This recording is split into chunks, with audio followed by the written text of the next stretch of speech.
ಎಲ್ಲರಿಗೂ ನಮಸ್ಕಾರ. ನೀವು ನೋಡ್ತಿದ್ದೀರಾ ಸ್ಟಡಿ ಕಾರ್ನರ್ ಇನ್ ಕನ್ನಡ ಯೂಟ್ಯೂಬ್ ಚಾನಲ್. ನಾವು ಇಂದಿನ ವಿಡಿಯೋದಲ್ಲಿ 10ನೇ ತರಗತಿ ಪ್ರಥಮ ಭಾಷೆ ಕನ್ನಡ ವಿಷಯದ ಮೊದಲನೆಯ ಪದ್ಯ ಸಂಕಲ್ಪ ಗೀತೆ. ಇದು ನಿಮ್ಮ ಭಾಗ 1ರ ಪಠ್ಯಪುಸ್ತಕದಲ್ಲಿರ್ತಕ್ಕಂತಹ ಮೊದಲನೇ ಪದ್ಯ. ಈ ಒಂದು ಪದ್ಯದ ಸಂಪೂರ್ಣ ಅಭ್ಯಾಸದ ಪ್ರಶ್ನೋತ್ತರಗಳನ್ನು ನಾವು ಇಂದಿನ ವಿಡಿಯೋದಲ್ಲಿ ಡಿಸ್ಕಸ್ ಮಾಡ್ತಾ ಇದ್ದೇವೆ. ಅದಕ್ಕೂ ಮೊದಲು ನೀವೇನಾದರೂ ಹೊಸಬರಾಗಿದ್ದರೆ ನಮ್ಮ ಚಾನಲ್ಗೆ ತಪ್ಪದೇ ಸಬ್ಸ್ಕ್ರೈಬ್ ಮಾಡಿ. ಹಾಗೆ ಈ ಒಂದು ವಿಡಿಯೋ ನಿಮಗೆ ಉಪಯುಕ್ತ ಅನ್ನಿಸ್ತು ಅಂದರೆ ತಪ್ಪದೇ ಲೈಕ್ ಮಾಡಿ. ಬನ್ನಿ ಇವತ್ತಿನ ವಿಡಿಯೋನ ಶುರು ಮಾಡೋಣ. ನೋಡಿ, ಅಭ್ಯಾಸಗಳು ಅಂತ ಇದೆ. ಅದರಲ್ಲಿ ಮೊದಲನೇದು, ಕೆಳಗಿನ ಪ್ರಶ್ನೆಗಳಿಗೆ ಒಂದೊಂದು ವಾಕ್ಯದಲ್ಲಿ ಉತ್ತರಿಸಿ. ಒಂದು ವಾಕ್ಯದಲ್ಲಿ ಉತ್ತರಿಸ್ತಕ್ಕಂತಹ ಪ್ರಶ್ನೆಗಳು ಇವೆ. ಮೊದಲನೇದಾಗಿ ಅದರಲ್ಲಿ ಒಂದನೇದು, ಯಾವುದನ್ನು ಎಚ್ಚರದಲ್ಲಿ ಮುನ್ನಡೆಸಬೇಕು? ಉತ್ತರ, ಬಿರುಗಾಳಿಗೆ ಹೊಯ್ದಾಡುವ ಹಡಗನ್ನು ಎಚ್ಚರದಲ್ಲಿ ಮುನ್ನಡೆಸಬೇಕು. ಎರಡನೇ ಪ್ರಶ್ನೆ, ನದಿ ಜಲಗಳು ಏನಾಗಿವೆ? ನದಿ ಜಲಗಳು ಕಲುಷಿತವಾಗಿವೆ. ಮೂರನೇದು, ಯಾವುದಕ್ಕೆ ಮುಂಗಾರಿನ ಮಳೆ ಆಗಬೇಕು? ಉತ್ತರ, ಕಲುಷಿತವಾಗಿರುವ ನದಿ ಜಲಗಳಿಗೆ ಮುಂಗಾರಿನ ಮಳೆ ಆಗಬೇಕು. ನಾಲ್ಕನೇ ಪ್ರಶ್ನೆ, ಕಾಡು ಮೇಡುಗಳ ಸ್ಥಿತಿ ಹೇಗಿದೆ? ಉತ್ತರ, ಕಾಡು ಮೇಡುಗಳು ಬರಡಾಗಿವೆ. ಐದನೇ ಪ್ರಶ್ನೆ, ಯಾವ ಎಚ್ಚರದಳು ಬದುಕಬೇಕಿದೆ? ಉತ್ತರ, ಮತಗಳೆಲ್ಲವೂ ಪಥಗಳು ಎನ್ನುವ ಹೊಸ ಎಚ್ಚರದಳು ಬದುಕಬೇಕಿದೆ. ಇದಿಷ್ಟಾಗಿತ್ತು ಒಂದು ವಾಕ್ಯದಲ್ಲಿ ಉತ್ತರಿಸ್ತಕ್ಕಂತಹ ಪ್ರಶ್ನೆಗಳು. ಮುಂದೆ ಕೆಳಗಿನ ಪ್ರಶ್ನೆಗಳಿಗೆ 3-4 ವಾಕ್ಯಗಳಲ್ಲಿ ಉತ್ತರಿಸಿ ಅಂತ ಎರಡನೇ ವಿಭಾಗ ಆ ವಿಭಾಗದಲ್ಲಿದೆ. ಅದರಲ್ಲಿ ಒಂದನೇ ಪ್ರಶ್ನೆ, ಹಡಗನ್ನು ಯಾವುದರ ಬೆಳಕಿನಲ್ಲಿ ಮುನ್ನಡೆಸಬೇಕಿದೆ? ಇದಕ್ಕೆ ಉತ್ತರ, ನಮ್ಮ ಬದುಕಿನ ಸುತ್ತಮುತ್ತಲೂ ಕವಿದಿರುವ ದ್ವೇಷವೆಂಬ ಕತ್ತಲೆಯನ್ನು ಕಳೆಯಲು ಪ್ರೀತಿ ಎಂಬ ಹಣತೆಯನ್ನು ಹಚ್ಚಬೇಕು. ಸಂಸಾರ ಸಾಗರದಲ್ಲಿ ಬಿರುಗಾಳಿಗೆ ಸಿಲುಕಿ ಹೊಯ್ದಾಡುತ್ತಿರುವ ಬದುಕೆಂಬ ಹಡಗನ್ನು ಜ್ಞಾನ ದೀವಿಗೆಯ ಮೂಲಕ ಎಚ್ಚರಿಕೆಯಿಂದ ಮುನ್ನಡೆಸಬೇಕಿದೆ. ಮುಂದೆ ಎರಡನೇ ಪ್ರಶ್ನೆ, ಕಾಡುಗಳಿಗೆ ಹೇಗೆ ಮುಟ್ಟಬೇಕಿದೆ? ಉತ್ತರ, ಇಂದು ಕಾಡುಮೇಡುಗಳು ಬರಡಾಗಿವೆ. ಅವು ಚಿಗುರಬೇಕಾದರೆ ಋತುಗಳ ರಾಜನಾದ ವಸಂತನು ಆಗಮಿಸಿದಾಗ ಕಾಡುಗಳು ಹೇಗೆ ಸಮೃದ್ಧಿಯಿಂದ ಹಚ್ಚ ಹಸಿರಿನಿಂದ ಕಂಗೊಳಿಸುವುದೋ ಹಾಗೆ ಕಾಡುಗಳಿಗೆ ಮುಟ್ಟಬೇಕಿದೆ. ಅಂದರೆ ಗಿಡ ಮರಗಳನ್ನು ಬೆಳೆಸುವ ಹಾಗೂ ಸಂರಕ್ಷಿಸುವ ಕೆಲಸ ಮಾಡಬೇಕಿದೆ ಎಂಬುದು ಕವಿಯ ಆಶಯವಾಗಿದೆ. ಮೂರನೇ ಪ್ರಶ್ನೆ, ಹೊಸ ಭರವಸೆಗಳನ್ನು ಮೂಡಿಸಿ ಯಾವುದರ ನಡುವೆ ಸೇತುವೆಯಾಗಬೇಕಿದೆ? ಉತ್ತರ, ಭಾಷೆ, ಜಾತಿ, ಮತಧರ್ಮಗಳ ಭೇದ ಭಾವದಿಂದ ಮನುಜರ ನಡುವೆ ಅಡ್ಡಗೋಡೆಗಳು ನಿರ್ಮಾಣವಾಗಿವೆ. ಸ್ನೇಹ, ಪ್ರೀತಿ, ನಂಬಿಕೆಯ ಮೂಲಕ ಮನುಜರ ನಡುವಿನ ಈ ಅಡ್ಡಗೋಡೆಗಳನ್ನು ಕೆಡವಬೇಕು. ಬದುಕಿನಲ್ಲಿ ಹೊಸ ಭರವಸೆಗಳನ್ನು ಮೂಡಿಸಿ ಮನುಜರ ನಡುವೆ ಸೇತುವೆಯಾಗಬೇಕಿದೆ ಅಂತ ಇಲ್ಲಿ ಇದು ಮೂರನೇ ಪ್ರಶ್ನೆಗೆ ಉತ್ತರ ಆಗಿತ್ತು. ಮುಂದೆ ನಾಲ್ಕನೇ ಪ್ರಶ್ನೆ, ನಾಳಿನ ಕನಸನ್ನು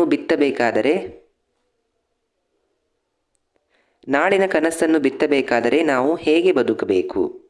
ಉತ್ತರ, ಎಲ್ಲ ಮತಧರ್ಮಗಳು ದಾರಿ ತೋರಿಸುವ ದೀಪಗಳಾಗಿರುವುದರಿಂದ ಎಲ್ಲ ಮತಗಳನ್ನು ಪುರಸ್ಕರಿಸುವ ಎಚ್ಚರಿಕೆಯಲ್ಲಿ ನಾವು ಬದುಕಬೇಕು.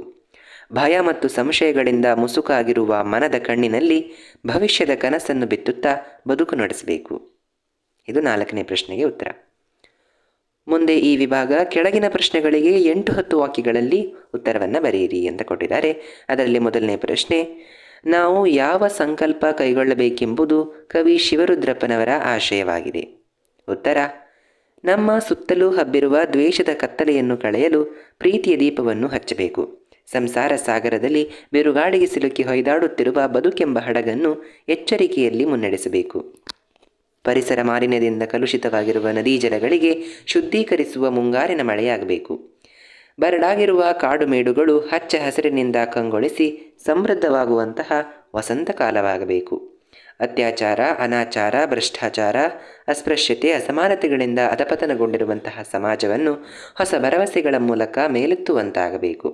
ಭಾಷೆ, ಜಾತಿ, ಮತಧರ್ಮಗಳ ಭೇದ ಭಾವದಿಂದ ಮನುಜರ ನಡುವೆ ಉಂಟಾಗಿರುವ ಅಸಮಾನತೆಯ ಅಡ್ಡಗೋಡೆಗಳನ್ನು ಕೆಡವಿ ಎಚ್ಚರದಲ್ಲಿ ಬದುಕುವಂತಾಗಬೇಕು. ಸಮಾನತೆಯ ಮನೋಭಾವನೆಯನ್ನು ಮೂಡಿಸುವಂತಹ ಸೇತುವೆಯಾಗಬೇಕು. ಎಲ್ಲ ಮತಗಳು ಸಾಧನೆಯ ದಾರಿ ಎಂಬ ಎಚ್ಚರದಲ್ಲಿ ಬದುಕುವಂತಾಗಬೇಕು. ಭಯ ಹಾಗೂ ಸಂಶಯಗಳಿಂದ ಮುಸುಕಾದ ಕಣ್ಣುಗಳಲ್ಲಿ ಭವಿಷ್ಯದ ಹೊಂಗನಸು ಕಾಣುವಂತೆ ಆಗಬೇಕು. ಇವೆಲ್ಲವೂ ಆಗುವಂತೆ ದೃಢ ಸಂಕಲ್ಪವನ್ನು ಕೈಗೊಳ್ಳಬೇಕು ಎನ್ನುವುದು ಕವಿ GS ಶಿವರುದ್ರಪ್ಪನವರ ಆಶಯ ಆಗಿದೆ. ಮುಂದೆ ಎರಡನೇ ಪ್ರಶ್ನೆ, ಸಂಕಲ್ಪ ಮತ್ತು ಅನುಷ್ಠಾನದ ಕುರಿತು ಕವಿ ಶಿವರುದ್ರಪ್ಪನವರ ಅಭಿಪ್ರಾಯವನ್ನು ವಿವರಿಸಿ. ಇದಕ್ಕೆ ಉತ್ತರ, ನಾವು ಜೀವನದಲ್ಲಿ ಪ್ರೀತಿಯ ದೀಪವನ್ನು ಹಚ್ಚುವುದರಿಂದ ದ್ವೇಷರಹಿತ ಸಮಾಜ ನಿರ್ಮಾಣ ಮಾಡಬಹುದು. ಬದುಕಿನಲ್ಲಿ ಎಚ್ಚರಿಕೆಯಿಂದ ಮುನ್ನಡೆಯುವುದರಿಂದ ಎಂತಹ ಸವಾಲುಗಳನ್ನು ಸಹ ಧೈರ್ಯವಾಗಿ ಎದುರಿಸಬಹುದು. ಮುಂಗಾರಿನ ಮಳೆಯಂತೆ ಪರಿಸರ ಸಂರಕ್ಷಿಸುವುದರಿಂದ ನದಿ ಜಲಗಳನ್ನು ಶುದ್ಧವಾಗಿ ಇಟ್ಟುಕೊಳ್ಳಬಹುದು. ವನ ಸಂರಕ್ಷಣೆ ಮಾಡುವುದರಿಂದ ಕಾಡುಗಳು ಹಚ್ಚ ಹಸಿರಿನಿಂದ ಸಮೃದ್ಧವಾಗುವಂತೆ ಮಾಡಬಹುದು. ಹೊಸ ಭರವಸೆಗಳನ್ನು ಮೂಡಿಸುವುದರಿಂದ ಸಮಾಜದ ನೈತಿಕ ಅಧಪತನವನ್ನು ತಡೆಯಬಹುದು. ಸಮಾನ ಮನೋಭಾವನೆಯುಳ್ಳವರಾಗಿರುವುದರಿಂದ ಮನುಜರ ನಡುವಿನ ಅಸಮಾನತೆಯ ಅಡ್ಡಗೋಡೆಗಳನ್ನು ಕೆಡವಬಹುದು. ಎಲ್ಲ ಮತಗಳು ಸಾಧನೆಯ ದಾರಿಗಳು ಎಂಬ ಎಚ್ಚರದಲ್ಲಿ ಬದುಕುವುದರಿಂದ ದೇಶದಲ್ಲಿ ಶಾಂತಿಯು ನೆಲೆಸುವಂತೆ ಮಾಡಬಹುದು. ಭಯ ಹಾಗೂ ಸಂಶಯಗಳಿಂದ ಮುಕ್ತರಾಗಿರುವುದರಿಂದ ಭವಿಷ್ಯದ ಹೊಂಗನಸನ್ನು ಕಾಣಬಹುದು.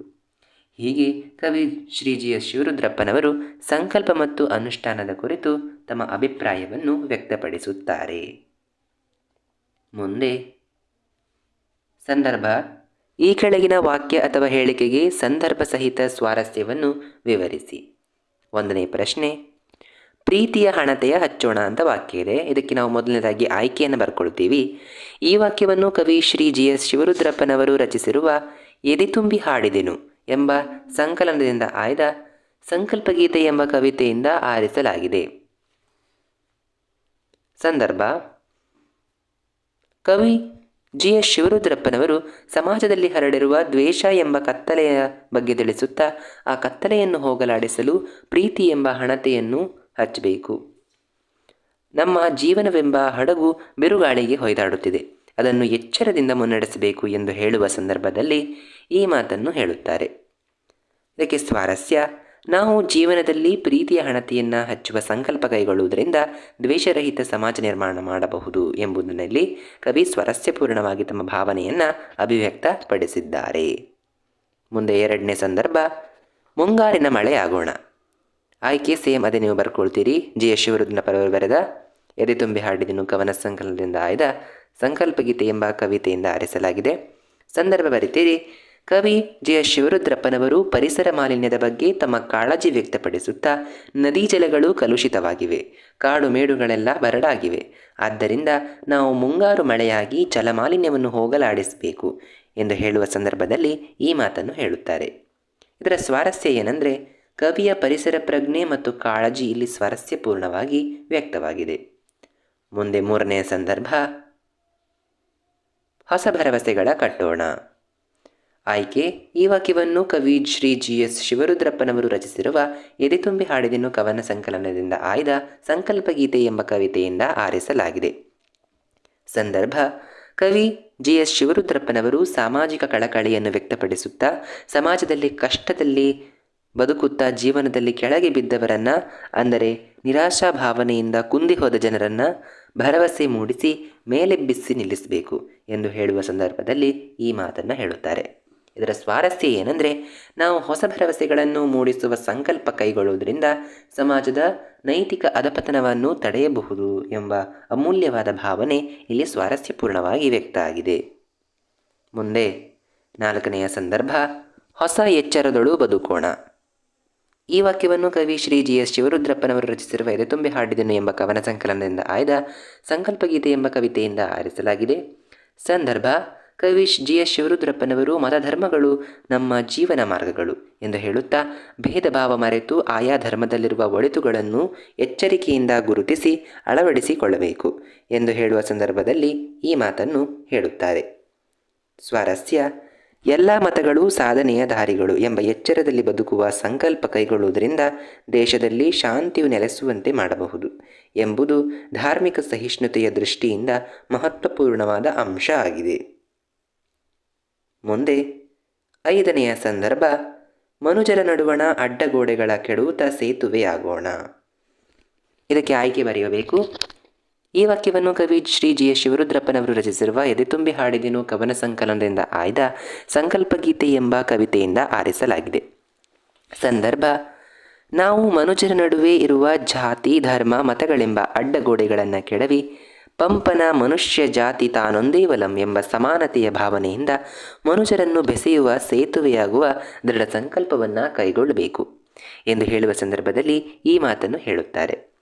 ಇದರ ಸ್ವಾರಸ್ಯ ಏನಂದರೆ ಕವಿಗಳು ಜೀವನದಲ್ಲಿ ಧನಾತ್ಮಕ ಮನೋಭಾವನೆಯ ದೃಢ ಸಂಕಲ್ಪವನ್ನು ಹೊಂದಿರಬೇಕು ಎಂಬುದನ್ನು ಕವಿ ಈ ಮಾತುಗಳಲ್ಲಿ ಬಹು ಸ್ವಾರಸ್ಯಪೂರ್ಣವಾಗಿ ಅಭಿವ್ಯಕ್ತಪಡಿಸುತ್ತಾರೆ. ಮುಂದೆ ಭಾಷಾ ಚಟುವಟಿಕೆ, ಅದರಲ್ಲಿ 1ನೇ ಪ್ರಶ್ನೆ, ಕೊಟ್ಟಿರುವ ಪದಗಳ ಧಾತುಗಳನ್ನು ಗುರುತಿಸಿ ಬರೆಯಿರಿ ಅಂತ ಕೊಟ್ಟಿದ್ದಾರೆ.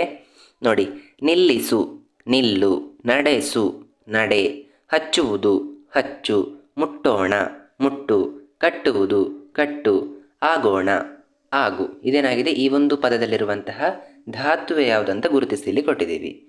2ನೇ ಪ್ರಶ್ನೆ, ಕೊಟ್ಟಿರುವ ಪದಗಳಲ್ಲಿರುವ ವಿಭಕ್ತಿ ಪ್ರತ್ಯಯಗಳನ್ನು ಪ್ರತ್ಯೇಕಿಸಿ ಬರೆಯಿರಿ. ನೋಡಿ, ಇಲ್ಲಿ ಪ್ರೀತಿಯ ಅಂತ ಇದೆ, ಇಲ್ಲಿ ಅದು ಷಷ್ಠಿ ವಿಭಕ್ತಿ ಪ್ರತ್ಯಯ. ಜಲಕ್ಕೆ, ಅಲ್ಲಿ ಕೆ ಅದು ಚತುರ್ಥಿ ವಿಭಕ್ತಿ ಪ್ರತ್ಯಯ. ಭರವಸೆಗಳ ಅಂದು ಅದು ಷಷ್ಠಿ ವಿಭಕ್ತಿ ಪ್ರತ್ಯಯ. ಬಿರುಗಾಳಿಗೆ ಅದು ಗೆ ಚತುರ್ಥಿ ವಿಭಕ್ತಿ ಪ್ರತ್ಯಯ. ಬಿದ್ದುದನ್ನು, ಇದರಲ್ಲಿ ಅನ್ನು ಅನ್ನುವಂಥದ್ದು ದ್ವಿತೀಯ ವಿಭಕ್ತಿ ಪ್ರತ್ಯಯ. ನೆಕ್ಸ್ಟ್ 3ನೇ ಪ್ರಶ್ನೆ, ಕೊಟ್ಟಿರುವ ಪದಗಳಲ್ಲಿರುವ ವಿಭಕ್ತಿಯನ್ನು ಹೆಸರಿಸಿ. ಸಂಶಯದೊಳ್ ಅನ್ನುವಂಥದ್ದು ಸಪ್ತಮಿ ವಿಭಕ್ತಿ ಪ್ರತ್ಯಯ. ಮರದತ್ತಣಿಂ ಇದು ಪಂಚಮಿ ವಿಭಕ್ತಿ ಪ್ರತ್ಯಯ. ಜಲದಿಂ ತೃತೀಯ ವಿಭಕ್ತಿ ಪ್ರತ್ಯಯ. ರಾಯಂಗೆ ಚತುರ್ಥಿ ವಿಭಕ್ತಿ ಪ್ರತ್ಯಯ ಆಗಿದೆ. ಮುಂದೆ 4ನೇ ಪ್ರಶ್ನೆ, ಕೊಟ್ಟಿರುವ ಧಾತುಗಳಿಗೆ ವಿಧ್ಯರ್ಥಕ, ನಿಷೇಧಾರ್ಥಕ ಮತ್ತು ಸಂಭವನಾರ್ಥಕ ರೂಪಗಳನ್ನು ಬರೆಯಿರಿ. ಇಲ್ಲಿ ಒಂದಷ್ಟು ಪದಗಳನ್ನು ಕೊಟ್ಟಿದ್ದಾರೆ, ಅದು ಕ್ರಿಯಾರ್ಥಕಗಳಾಗಿವೆ. ಆ ಕ್ರಿಯಾರ್ಥಕಗಳನ್ನು ನಾವಿಲ್ಲಿ ಬರ್ಕೊಂಡಿದ್ದೀವಿ. ಅದಕ್ಕೆ ವಿಧ್ಯರ್ಥಕ ರೂಪ, ನಿಷೇಧಾರ್ಥಕ ರೂಪ ಮತ್ತು ಸಂಭವನಾರ್ಥಕ ರೂಪ 3 ಇಲ್ಲಿ ಕೊಡಲಾಗಿದೆ. ನೋಡಿ, ಹಾಡು ಅಂತ ಇದೆ, ಅದಕ್ಕೇನಾಗುತ್ತೆ, ಹಾಡಲಿ, ಹಾಡನು, ಹಾಡಿಯಾನು. ನೋಡು ಅಂತ ಇದೆ, ನೋಡಲಿ, ನೋಡಳು, ನೋಡಿಯಾಳು. ಕಟ್ಟು, ಕಟ್ಟಲಿ, ಕಟ್ಟರು, ಕಟ್ಟಿಯಾರು. ಕೇಳು, ಕೇಳೋಣ, ಕೇಳದು, ಕೇಳೀತು. ಓಡು, ಓಡೋಣ, ಓಡನು, ಓಡಿಯಾನು. ಓದು, ಓದೋಣ, ಓಡಲು, ಓದಿಯಾಳು. ಬರೆ, ಬರೆಯಲಿ, ಬರೆಯನು, ಬರೆದಾನು. ಇದಿಷ್ಟಾಗಿತ್ತು ನಿಮ್ಮ 1ನೆಯ ಪದ್ಯ ಸಂಕಲ್ಪ ಗೀತೆ. ಈ ಒಂದು ಪದ್ಯದ ಸಂಪೂರ್ಣ ಅಭ್ಯಾಸದ ಪ್ರಶ್ನೋತ್ತರಗಳು ಜೊತೆಗೆ ನಿಮ್ಮ ಇಲ್ಲಿ ಭಾಷಾ ಚಟುವಟಿಕೆಯ ಪ್ರಶ್ನೋತ್ತರಗಳನ್ನು ಕೂಡ ನಾವು ಇಂದಿನ ವಿಡಿಯೋದಲ್ಲಿ ಬಿಡಿಸಿದ್ದೇವೆ. ಈ ಒಂದು ವಿಡಿಯೋ ನಿಮಗೆ ಇಷ್ಟ ಆಗಿತ್ತು ಅಂದರೆ ಲೈಕ್ ಮಾಡಿ, ಸಬ್ಸ್ಕ್ರೈಬ್ ಮಾಡಿ, ನಿಮ್ಮ ಫ್ರೆಂಡ್ಸಿಗೂ ಶೇರ್ ಮಾಡಿ ಅಂತ ಹೇಳ್ತಾ ಸಿಗೋಣ ಮುಂದಿನ ವಿಡಿಯೋದಲ್ಲಿ ಮತ್ತೊಂದು ಪಾಠದ ಜೊತೆಗೆ. ಅಲ್ಲಿಯವರೆಗೂ ಧನ್ಯವಾದಗಳು. Thank you for watching.